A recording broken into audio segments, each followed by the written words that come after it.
Hello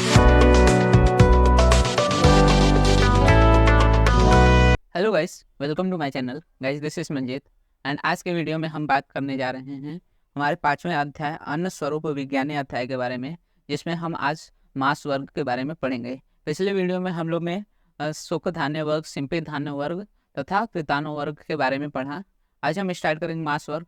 मास वर्ग में जो सबसे पहले हम देखने वाले हैं वो होता है हरिणादि, जो 10 मृग होते हैं उनके बारे में बात करेंगे। ठीक है, तो मृग परिचय में बताया गया है कि बेसिकली जो हरिण, एन, कुरंग, गोनाक, फिर उसके बाद मृग मातृका, संबर, इस प्रकार से क्या है 10 प्रकार के मृग बताए गए हैं। अब मांस वर्ग के बारे हम बात करेंगे विस्किर वर्ग के बारे में। विस्किर वर्ग मतलब जो ऐसे पक्षी जो पैर से जमीन पर खोदते हैं या फिर दाना चुगते हैं। ठीक है, तो ऐसे पक्षियों को हम विस्किर पक्षी कहते हैं। इसमें लावा हो गया, बटेर हो गया, रक्तवर्मा, कुकुफ, कपिंजल, फिर उपचक्र, ऐसे जो पक्षी हैं वो सभी आते हैं, जो कि सारपद, इंद्राव, वरट नामक जो पक्षी हैं ये सभी विस्कर पक्षी कहे जाते हैं। अब विस्किर वर्ग के बाद हम बात करेंगे प्रतुत वर्ग के बारे में। प्रतुत वर्ग मतलब बेसिकली वो पक्षी होते हैं जो कि जो फ्रूट्स होते हैं उसके हार्ड कवरिंग को तोड़कर अंदर का जो मज्जा होता है उसको खाते हैं। ऐसे पक्षियों को हम प्रतुत पक्षी कहते हैं। तो इसमें जीव, जीवक, दात्युद, भृंग, भृंगराज, सूक, सारिका मतलब मैना, लटवा, कोकिल, हारित, कपोत या फिर चटक जैसे गौरैया आदि पक्षी जो होते हैं वो प्रतुत पक्षी कहलाते हैं। इसके बाद हम आगे बात करेंगे तो बिलेसर वर्ग के बारे में बात करेंगे। तो बिलेसर अर्थात बिल में रहने वाले जो प्राणी होते हैं उन्हें विलेसर कहा जाता है, जिसमें जैसे जो भेक, मेढक होते हैं, गो, सर्प, फिर शाही आदि जो प्राणी होते हैं वो विलेसर कहे जाते हैं। अब प्रसह वर्ग के मृग के बारे में बात करें तो प्रसह मृग मतलब जो छीन के खाने वाले मृग होते हैं उन्हें प्रसह मृग कहते हैं। इसमें जैसे गाय हो गए, गधा हो गया, खच्चर हो गया, ऊंट, घोड़ा, द्वीपी, चीता, सिंह, भालू या फिर बिलाव हो गया, चूहा, बाघ आदि जो प्राणी हैं। पक्षियों में बेसिकली बाज हो गया, चास मतलब नीलकंठ हो गए, फिर उसके बाद कुत्ता, कौवा, चील आदि जो हो गए, ये सभी क्या है हमारे प्रसह मृग में आते हैं। मतलब ये क्या करते हैं, सामने वाले से खाना छीन कर खाते हैं।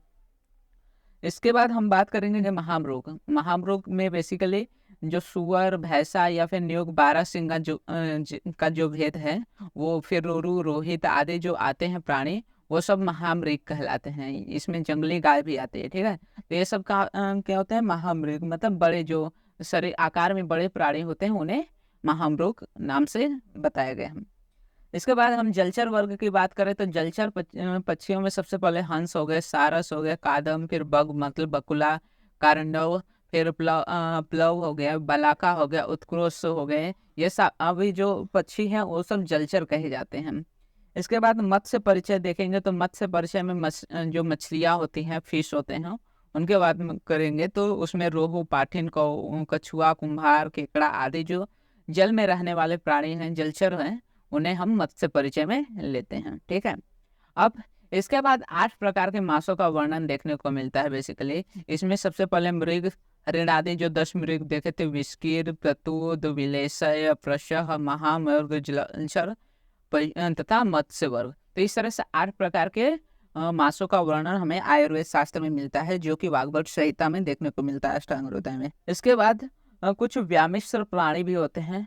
तो इनमें बेसिकली बकरी आदि भेड़ का वर्णन मिलता है, जो कि गोचर होने से, अर्थात ये क्या होता है जंगल और अनूप प्रदेशों में क्या विवरण करते हैं और ये अनिश्चित योनि तक बस भटकते रहते हैं। ठीक है, तो ऐसे प्राणियों को व्यामिश्र प्राणी कहा जाता है। फिर अष्टमार्ग जो मास वर्ग है उनका देशानुसार भी वर्गीकरण किया गया है। इसमें वर्गीकरण बेसिकली इस अनुसार रहता है कि वो कौन से देश में रहे, आरोप देश में, जंगल देश में या साधारण देश में। ठीक है, तो जो प्रारंभ के 3 वर्ग हैं बेसिकली, जो मृग वर्ग, विस्किर वर्ग और प्रतीत है, ये सभी क्या है जंगल देश के हैं।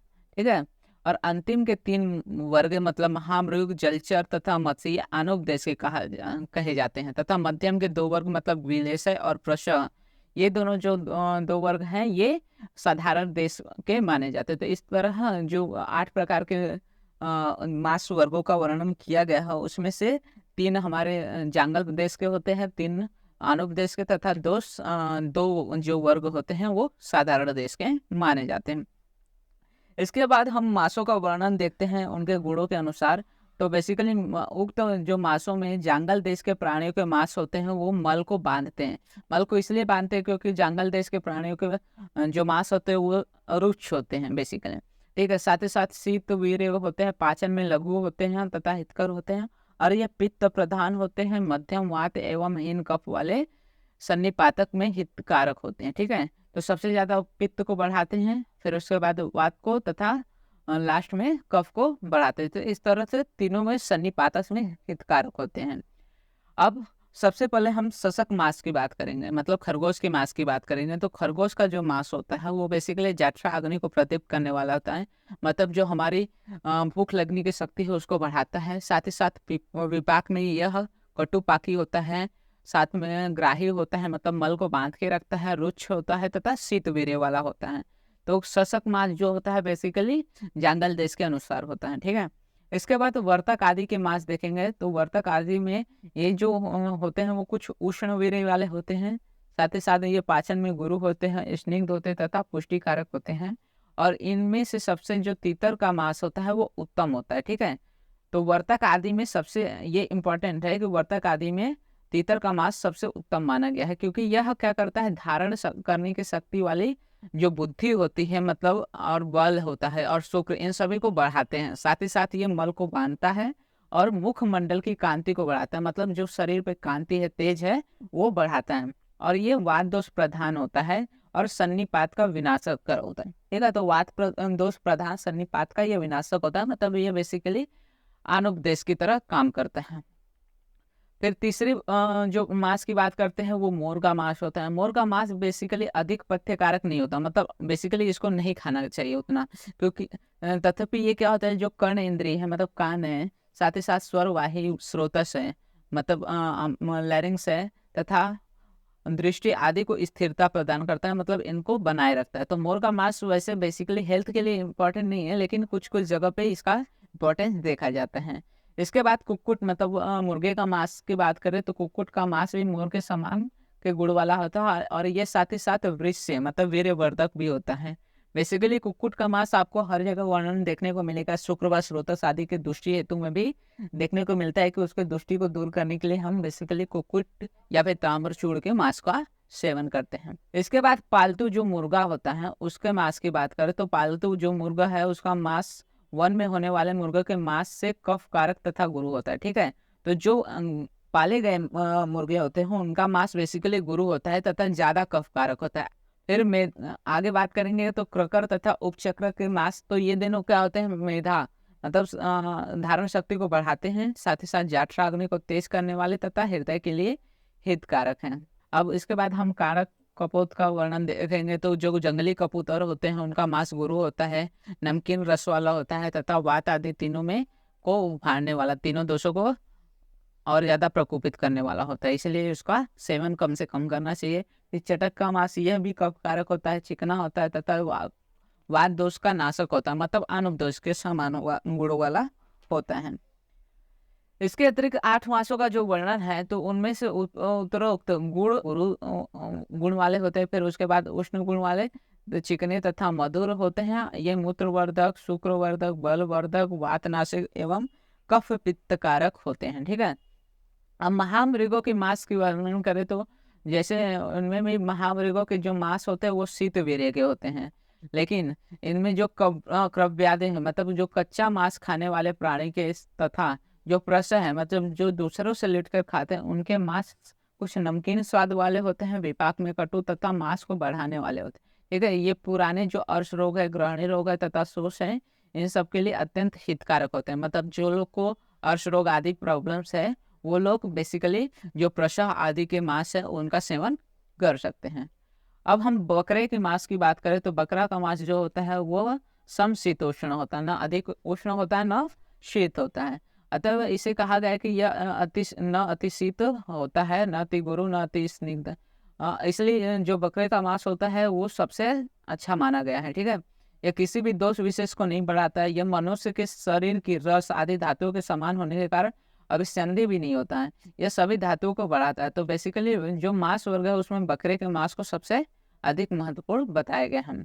इसके बाद भेड़ की मांस की बात करें तो भेड़ का मांस जो होता है वो बकरे के मांस के समान जो मांस है उसके गुणों के एकदम विपरीत गुण वाला होता है। लेकिन ये क्या होता है, शरीर के धातुओं को बढ़ाता है, लेकिन उतना हितकर नहीं होता स्वास्थ्य के लिए जितना कि बकरे का मांस होता है। ओके, उसके बाद गाय के मांस की बात करें तो गाय का मांस करने से जो सूखी खांसी होती है या फिर श्रम थकावट आदि हो गया, या फिर अत्यग्नि मतलब जिसको बहुत ज्यादा भूख लगती है ऐसे विकार, तथा विषम ज्वर या फिर पीनस जिसको रनी नोजल से राइनाइटिस है, तथा कृशता मतलब जिसको एकदम कृशता हो गया है, जो एकदम दुबला पतला हो गया है, ऐसे लोगों का तथा वात रोगों का विनाशक होता है। साथ ही साथ ये ज्यादा स्वस्थकारक होता है। अब भैंस के मांस की बात करें तो यह अत्यंत उष्ण होता है और अंगूरू भी होता है। इस और पर्याप्त नींद लाने वाला होता है, तो शरीर को दृढ़ करने वाला तथा पुष्टिकारक होता है। तो जो भैंस का मांस होता है बेसिकली बहुत ज्यादा उष्ण तथा गुरु होने के कारण कभी कभी उनका पचन शाम में नहीं हो पाता। ऐसी अवस्था में वो अमावस्था क्रिएट करता है, इसलिए उतना इम्पोर्टेंस नहीं दिया गया है भैंस के मांस को। लेकिन ये क्या होता है, नींद लाने वाला होता है, साथ ही साथ कफकर होता है, स्थूलता क्रिएट करता है, ठीक है, और शरीर को पुष्टि देता है। इसके बाद हम सुअर के मांस की बात करें तो सुअर का मांस भी भैंसे के मांस के समान गुण धर्मों वाला होता है। ये भी शारीरिक थकावट को दूर करता है, भोजन के प्रति रुचि को बढ़ाता है, और ये वीर्यवर्धक तथा बलप्रद होता है। अब लास्ट में हम मत्स्य के मांस की बात करें तो सभी प्रकार की जो मछलियां हैं वो मांस को जो होते हैं वो अत्यंत कफ कारक मतलब ये कफ को बहुत ज्यादा बढ़ाती है, शरीर में स्थूलता लाती है। साथ ही साथ ये अक्षय रोग के लिए भी मतलब आंखों के लिए अच्छे होते हैं। अब ये बस बताया गया चिमली नामक जो मछली है उसका मांस जो होता है बहुत ज्यादा त्रिदोष कारक होता है, क्योंकि इसके गुण धर्म सही नहीं होते, हमेशा चेंज होते रहते हैं, ठीक है। उसके बाद लाव आदि जो पक्षी हैं उनका वर्णन देखने को मिलता है, तो इनके भी जो मांस है वो उत्तम माने गए हैं। और साथ ही साथ विस्किर वर्ग में जो लाव पक्षी है इसका मांस ये इम्पोर्टेंट है बहुत ज्यादा। बेसिकली इसमें सभी वर्गों के बताया गया कि किन किन वर्गों में कौन सा श्रेष्ठ मांस है, ठीक है। तो विस्किर वर्ग में लाव पक्षी का मांस, मत्स्य वर्ग में रोहित मछली का मांस, तथा विलेशय वर्ग में गोधा मतलब गोह का मांस, और मृग वर्ग में एण या हिरण का मांस। ये सभी क्या है, हितकर होते हैं, मतलब परम होते हैं, सबसे अच्छे होते हैं। इसके बाद भक्ष्य मांस का मतलब तत्काल मारे गए जानवर जवान प्राणी के शुद्ध मांस का ही सेवन करना चाहिए। अभक्ष्य मांस का मतलब क्या, जो स्वयं से मरे हुए हो, अत्यंत क्रिस होकर मरे हो, किसी व्याधि के कारण मरे हो, या फिर अधिक मेदस्वी बहुत ज्यादा मोटापे के कारण मरे हुए, या फिर जल में डूबने के कारण मरे हुए, तथा विष से मरा हुआ, ऐसे प्राणियों के मांसों का हमें सेवन नहीं करना चाहिए। तो यहाँ तक था हमारा टोटल मांस वर्ग के बारे में। अब हम देखेंगे आगे शाक वर्ग मतलब फल वर्ग, जो सब्जी वर्ग होते हैं उसके बारे में पढ़ेंगे, ठीक है। तो शाक वर्ग में बेसिकली शाकों का वर्णन किया जाता है। शाक मतलब बेसिकली हम मान सकते हैं कि जो पत्तेदार सब्जियां होते हैं उनकी बात कर रहे हैं। तो शाक वर्ग में बेसिकली जीवंती आदि जो शाक होते हैं इनकी बात करते हैं। तो शाक वर्ग में सबसे पहले हम देखते हैं कि जो पाठा, सटी, सूषा, शूणी, फिर उसके बाद सतीन मतलब मटर, ये सभी क्या है, त्रिदोष होते, ठीक है। तो साठा, सठी, सोशा, शोनिष्ण, फिर सनितज, राजछाव तथा बथुआ, ये सभी क्या है, त्रिदोष नाशक होते हैं, लघु होते हैं, साथ ही साथ ग्राही होते हैं। उसके बाद कुछ और सुनेड़क का वर्णन देखने को मिलता है, तो जिसको हम चौबतिया भी बोलते हैं। बेसिकली उसका शाक बेसिकली उक्त सभी शाकों में अग्निवर्धक माना गया है, तथा ये वीर्यवर्धक भी होता है। उसके बाद राजच्छव का वर्णन देखते हैं। तो राजच्छव मतलब नख छिकनी होता है। इसमें क्या होता है कि जो ग्रहणी रोग होते हैं या फिर अर्श रोग होता है उसका नाश करने में ये शाक उत्तम होता है। इसमें बेसिकली जो शाक वर्ग है ना वो इसमें ये याद कर सकते हैं कि कौन कौन से शाक होते हैं तथा किन किन शाकों का किन किन व्याधियों में उपयोग बेसिकली किया जाता है, ठीक है। उसके बाद वास्तुक का वर्णन देते हैं। तो वास्तुक मतलब जो बथुआ कहते हैं वो बंधे हुए मल का भेदन कर उसे निकाल देता है। इसके बाद कमाची आदि का वर्णन करते हैं। तो ये मकोई के पत्ते जो होते हैं वो शाक क्या करते हैं, तीनों दोषों का शमन मतलब त्रिदोष है, साथ ही साथ ये कुष्ठ रोग का विनाश करती है, वीर्यवर्धक होती है, पोषण होती है, और कुछ उष्ण वीर्य वाले होते हैं तथा रसायन गुणों से युक्त होते हैं, मतलब हम वृद्धावस्था को रोकने का कार्य करते हैं। इसलिए मकोई आदि के पत्तियों का भी सेवन स्वास्थ्य के लिए अच्छा होता है। साथ ही साथ ये स्वर यंत्र मतलब लैरिंग्स के लिए बहुत ज्यादा हितकर होते हैं। अब हम चांगेरी का बात करेंगे। तो चांगेरी बेसिकली ये स्वाद में अम्ल होता है, अग्निवर्धक होता है, ग्रहणी रोग, अर्श रोग, वात विकार तथा जो कफ विकार होता है उनका नाश करते हैं। ये उष्णवीर्य मल को बांधने वाला तथा लघु होते हैं।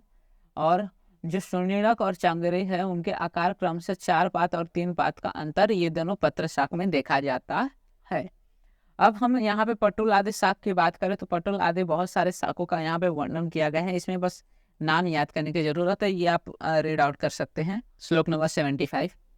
फिर परवल आदि के शाक की बात करें तो परवल जो होता है हृदय के लिए हितकर होता है। कृमि का नाश, जितने भी वॉर्म्स होते हैं पेट में या फिर उदर में उनका नाश करता है। साथ ही साथ पाक में मधुर होता है तथा भोजन के प्रति इसमें रुचि या फिर इच्छा को मतलब रुचि उत्पन्न करता है और रुचि का नाश करता है। वृत्ति द्वय का वर्णन देते हैं तो जो वन भंटा तथा कंठकारी होते हैं उनको फलों का शाक पित्त को बढ़ाता है। फिर उसके साथ साथ जठराग्नि को प्रदीप्त करने वाला होता है, मल का भेदन करके साथ ही साथ वात का भी नाश करता है। अरुषा के पत्तों का शाक जो होता है वमन, खास या फिर कास, खांसी आदि का नाश करता है। साथ ही साथ रक्त पित्त विकार मतलब ब्लीडिंग डिसऑर्डर जो भी है उनके लिए बेसिकली बहुत उत्तम होता है। तो ये इंपॉर्टेंट है अरुषा में। अब करेले का शाक मतलब करेले का बात करें तो ये कटु मतलब तिक्त रस युक्त होता है, अग्नि दीपक होता है, कफ का नाशक होता है, साथ ही साथ सभी द्रव्यों में उत्तम भी माना गया है। अब करीर के बैगन के शाक भी बात कर लेते हैं। वर्तन ये 2 प्रकार का होता है, एक कटु या फिर तिक्त रस वाला होता है तथा दूसरा मधुर वाला। दोनों प्रकार के बैगन जो होते हैं उष्णवीर के होते हैं, कफ तथा वात का नाशक करते हैं और साथ ही साथ इनमें कुछ क्षार अंश भी देखा जाता है जो कि जठराग्नि को बढ़ाने वाले होते हैं, हृदय के लिए हितकर होते हैं तथा रुचिकारक होते हैं और कुछ पित्तकारक भी माने गए हैं। अब करीर के शाक की बात करें तो बेसिकली ये रस में कसाय होते हैं, मधुर होते हैं तथा तिक्त होते हैं। तोरई या फिर बाकुची शाक की बात करें तो ये दोनों मल बंधे हुए हैं तथा भेदन करने वाले तथा अग्निदीपक होते हैं। इसके बाद तंडुली आदि शाकों का भी वर्णन देखने को मिला है। तो ये सभी उतने इंपॉर्टेंट नहीं है। पालक का शाक एक बार आप पढ़ सकते हैं। पालक का शाक जो होता है वो गुरु होता है, देर से पचता है, मल का भेदन करता है और देश भेद से इसका स्वाद भेद भी मतलब जहाँ अलग अलग देशों में इसका अलग अलग स्वाद देखा गया है। ठीक है, यहाँ पे फिर बताया गया है उपोदी या मतलब पोई का शाक। ये भी गुरु होता है, सर होता है मतलब मल का नाश करके उसको निकालता है शरीर से बाहर तथा मद आदि का भी नाश करता है। तो पोई जो मद नाशक युवागो होते हैं उसमें भी पोई के शाक का उपयोग देखा गया है। फिर चच्चू का शाक आदि ये सब भी पढ़ सकते हैं, ये उतना इंपॉर्टेंट नहीं है लेकिन इसके चच्चू का शाक ग्राही होता है, ये याद कर सकते हैं। उसके बाद विदारी या फिर बिलाई कंद आदि जो होते हैं पित्त आदि का नाशक करते हैं, साथ ही साथ मलमूत्र को बांधने निकालने वाले होते हैं। उसके बाद स्वाद में मधुर शीतवीर्य होते हैं, जीवनी शक्ति को बढ़ाते हैं, स्वास्थ्य वर्धक होते हैं, कंठ के लिए हितक होते हैं। उसके बाद जीवंती का शाक, ये जीवंती का शाक बेसिकली उसको शाक वर्ग में सबसे उत्तम माना गया है। ये दृष्टि के लिए हितकर होते हैं, त्रिदोष का नाश करते हैं और मधु तथा शीतवर्य माने गए हैं। अब कुष्मांड आदि का भी वर्णन देखते हैं तो बेसिकली ये सभी जो होते हैं ये कफ कारक होते हैं, वात कारक होते हैं, मल भेदक होते हैं, विष्टम्भी अभिसंधि विपाक तथा रस में दोनों में मधुर एवं गुरु होते हैं। तो इस प्रकार से कुष्मांड आदि का भी वर्णन देखने को मिलता है। अब त्रपुष मतलब जो बड़ा खीरा होता है वो भी कुष्मांड आदि से थोड़ा अधिक मूत्रकर होते हैं मतलब अधिक मूत्रल होते हैं। ठीक है, तुम्बा या गोला लौकी इन सब की भी बात कर सकते हैं, ये पित्त कारक होते हैं, उष्ण वीर्य के हो जाते हैं। उसके बाद शीर्ण वृंद फल शाक आदि की बात करें तो ये सब उतना इंपॉर्टेंट नहीं है, क्वेश्चन भी इसमें ज़्यादा नहीं आता। जो ऐसे क्वेश्चंस देखे बेसिकली पढ़ सकते हैं जिनका उपयोग हम देखते हैं व्याधियों में तो वो सभी इंपॉर्टेंट है। जैसे चिल्ली शाक का वर्णन, तो चिल्ली नामक शाक 2 प्रकार के माने गए हैं, एक बड़े पत्तों वाला तथा एक छोटे पत्तों वाला। इनमें से जो दूसरा है उसके गुणधर्म बथुआ के समान मतलब छोटे पत्ते वालों का गुणधर्म बथुआ के समान देखा गया है। अब तरकारी आदि का वर्णन तो तरकारी मतलब अरनी या फिर वरना जो होता है उनके कोमल पत्तों एवं फलों का शाक स्वाद में मधुर होता है, कुछ तीखापन युक्त होता है और ये दोनों क्या होते हैं कफ दोष तथा वात दोष के नाशक होते हैं। फिर पुनर्नवा एवं काल शाक की बात करें तो ये भी 2 प्रकार के होते हैं, छोटी तथा बड़ी। और पुनर्नवा का तथा काल शाक जो काला मरचा का शाक होता है बेसिकली खारा स्वाद में होता है, कुछ कटु एवं तिक्त रस वाला होता है। साथ ही साथ ये दूसरी विष जो सोफ आदि होता है कफ दोष आदि वात दोष का भी नाश करते हैं।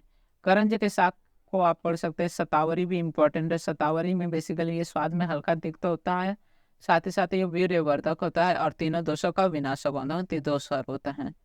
फिर इसमें वंश गरील आदि साग के बारे में पढ़ सकते हैं। पत्तूर ये सब उतना इम्पोर्टेंट बेसिकली नहीं है। कुसुम का साग ये पढ़ सकते हैं। सरसों, तो सरसों के पत्तों का साग ये पाचन में गुरु होता है, उष्णवीर वाला होता है, स्वाद में कुछ अम्ल तथा पाचन में गुरु होता है, मल मूत्र की प्रवृत्ति में रुकावट डालने वाला तथा त्रिदोष कारक होता है। ठीक है, तो ये इसके सरसों के जो गुण है वो विपरीत होते हैं एकदम जीवंती के, इसलिए जीवंती को सबसे उत्कृष्ट मतलब सबसे अच्छा माना गया है शाक वर्ग में, तथा सरसों को सबसे निकृष्ट माना गया है शाक वर्ग में।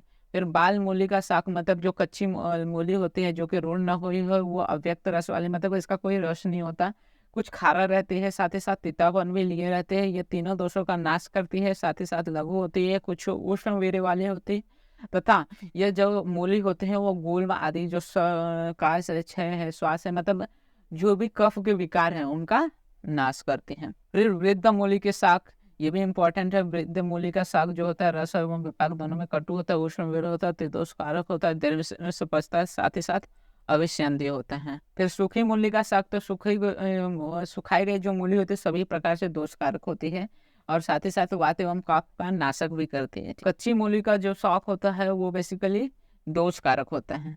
तो जो कच्ची मूली का शाक है वो दोष कारक अति दोष कारक है, लेकिन जो सूखी मूली है वो वात और कफ का नाश करती है। और पिंडालू नामक जो कंद का शाक है ये भी उष्ण वीर्य होता है और पित्त को बढ़ाने वाला होता है।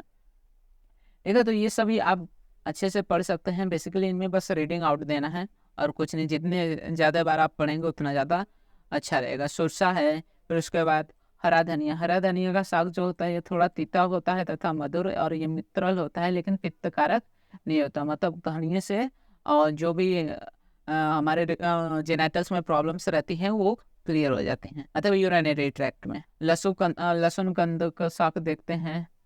उसके बाद पंडालू है, पलांडू, गुरुच का साग है, ये सभी इतने इंपॉर्टेंट नहीं। ये सूरन का साग भी आप पढ़ सकते हैं कि ये अग्नि दीपक होता है, रुचिकारक होता है, कफ नाश होता है, विधेय होता है, विशेष करके अर्श रोगों के लिए हितकर होता है। ठीक है, फिर भूकंद का साग ये अत्यंत दोषकारक तथा दोषवर्धक होता है। साकों में उत्तर गुरुता देखने को मिलती है। तो यहाँ तक था टोटल शाक वर्ग। इसके बाद हम नेक्स्ट वीडियो में फल वर्ग और औषधि वर्ग खत्म करेंगे। आज हम लोगों ने शाक वर्ग और मांस वर्ग देख लिया बेसिकली। अगर आपको वीडियो अच्छा लगा तो वीडियो को लाइक कीजिए एंड चैनल को सब्सक्राइब कीजिए, जिससे आपको फर्दर वीडियो से रिलेटेड अपडेट्स मिलते रहें। साथ ही साथ आप हमारे टेलीग्राम चैनल को फॉलो कर सकते हैं, वहाँ पे आपको सारे बीएमएस से रिलेटेड मटेरियल्स और मॉडर्न एंड आयुर्वेदिक पार्ट्स के जो भी मटेरियल्स है वो अवेल हो जाएंगे।